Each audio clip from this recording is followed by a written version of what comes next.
So yes and no, and a couple things on this one. One, yes, you are absolutely correct in that generally the less we want to do a certain tick, the more we are triggered to do that tick. Kind of like when you have an itch somewhere, you can't scratch it, and the more you think about it, the more you want to scratch it, and like the itchier it becomes. It's as if my brain and my body becomes itchier because I'm trying not to do that tick. For example, my foot kicking tick when I'm in a crowded place with a lot of people around, that is the time that I want to do that tick the least because I'm afraid I'm going to kick somebody on accident, cause a commotion, cause a interaction that I don't want. But the other part of your comment that I want to reference real quick is that the vulgar or the swearing, the coprolalia part of Tourette syndrome, that actually isn't more common. Only about 10 to 15% of people with Tourette syndrome actually have coprolalia.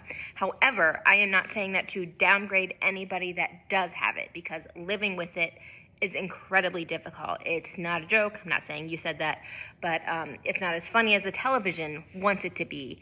And that's where the issue is. That's where the issue lies. The television makes people think that most people with Tourette syndrome swear or say all these things. And that's why people get this misconception that Tourette syndrome is this funny thing to have, when actually swearing out of your own control is not something that is as cool and as awesome as a lot of people seem to think it is. A lot of people, when they hear I have Tourette syndrome, they're like, oh my gosh, it's so cool. You can say anything you want, do anything you want.